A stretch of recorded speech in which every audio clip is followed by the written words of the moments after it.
when they discovered a dead body in someone's front yard. They weren't sure if the person was really dead, so they poked the femur, abdomen, and occipital bone with a stick. And when the person didn't move, they decided to call 911. When the ambulance arrived, the paramedics realized the person had a pulse and was not really dead. She was just bradycardia, which caused her to syncope. The paramedic took Andrea, the dead body, on a gurney to the ER and left Jimmy and Timmy behind.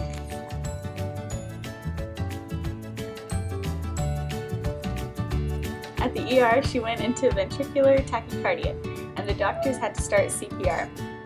And when that didn't work, they pushed one of epinephrine and defibrillated her.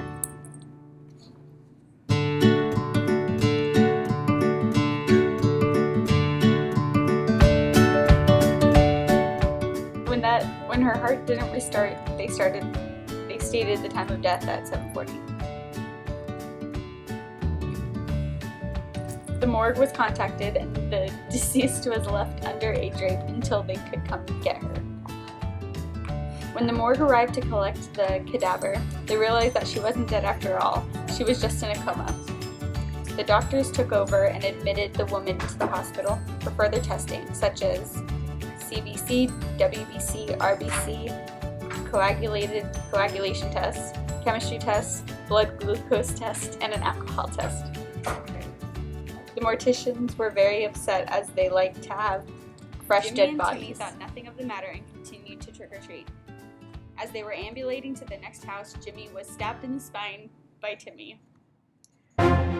Luckily, an old woman saw exactly what happened and called 911 and went to help Jimmy.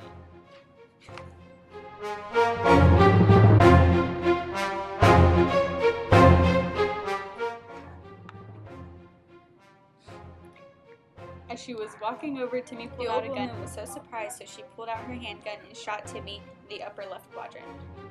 The ambulance arrived and as soon as possible went to help Timmy and Jimmy.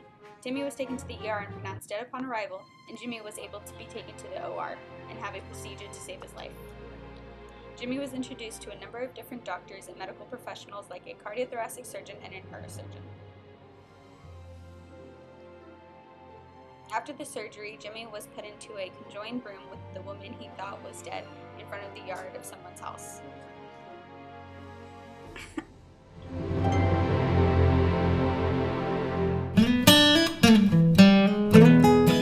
Jimmy thought the woman looked so familiar, and after a couple of minutes realized it was his mother.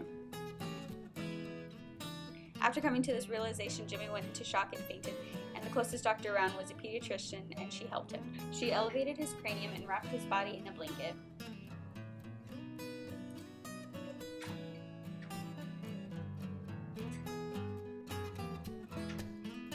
Jimmy and his mother talked all throughout the night. They kept talking even though the nurses came in 4 times a day to draw their blood, check their vitals, and make sure they were not dead. Jimmy had not seen his mother since he was an infant. Jimmy and his mother finally concluded their conversation right when the light was starting to break through.